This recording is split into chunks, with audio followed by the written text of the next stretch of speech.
গল্পের আড্ডা উইথ সুমিত।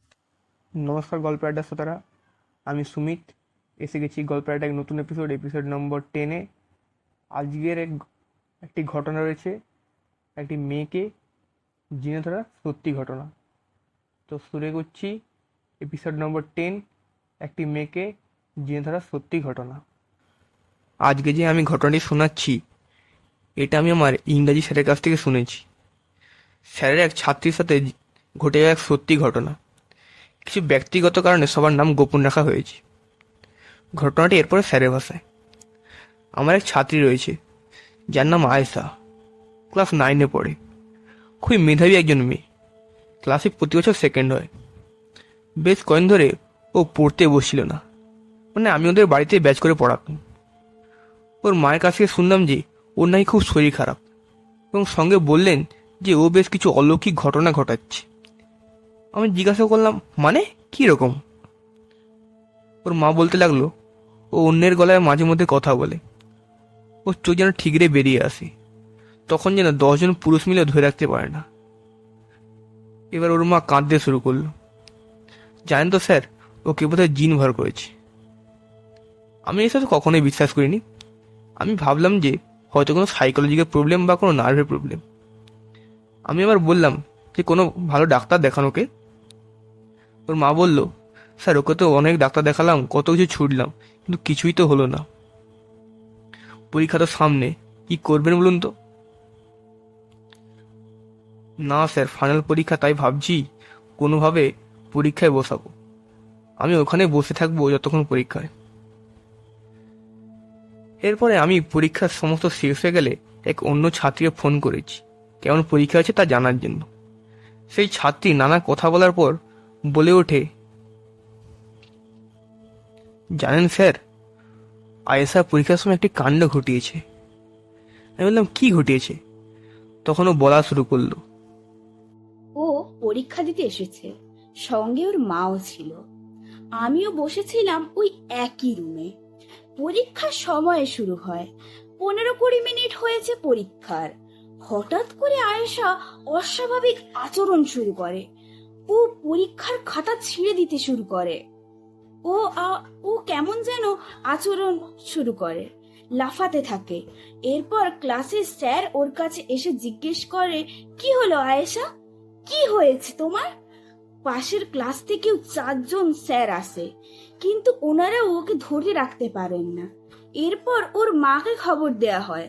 ওর মা এসে ওর মাথা এক কবজ ছুঁয়ে দেয়। তারপর ও শান্ত হয়ে যায়। ও আর পরীক্ষা না দিয়েই বাড়ি ফিরে যায়। এরপর 2 মাস কেটে যায়।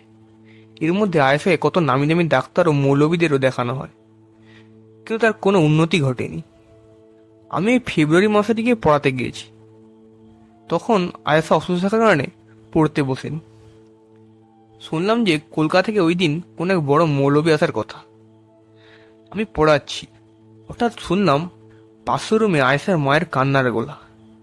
আমি ছুটে গেলাম পাশের রুমে। যা দেখেছিলাম তা এখনো মনে করলে গা শিউরে ওঠে। দেখলাম যে আয়েশার মুখ চুলে ঢাকা রয়েছে, আর কেমনভাবে ও যেন দুলছে। ইতিমধ্যে পাড়ার কয়েকজন এসে জড়ো হয়েছে ঘরের মধ্যে। আমি বলে উঠলাম, কি হলো আয়েশা, কি হয়েছে তোমার?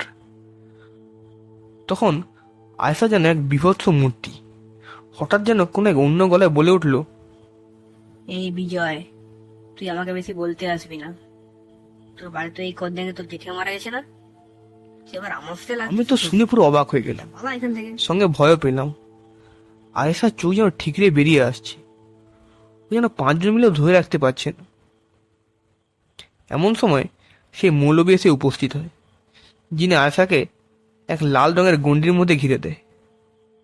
আমি তো জীবনে এসব কখনো বিশ্বাসই করিনি, কিন্তু আজ যেন নিজের চোখকে বিশ্বাস করতে পারছি না। মৌলবী বলে উঠল, কে তুই? কেন এই বাচ্চা মেয়েটাকে ধরেছিস? আয়েশা কোনো কথা না বলে সেরকম দুলতে থাকলো। মৌলবী আবার বলে উঠল। কি রে বল। আয়েশা কোনো উত্তর দেয় না, সেরকম ভাবেই দুলছে। মৌলবী তার ব্যাগ থেকে একটা বোতল বের করে তার জল আয়েশার গায়ে ছুড়ে দেয়। এরপর আয়েশা বলতে থাকে, আমরা তো এই মেয়েকে কিছুই করতাম না। আমার মোট 8 জন রয়েছে এর শরীরে।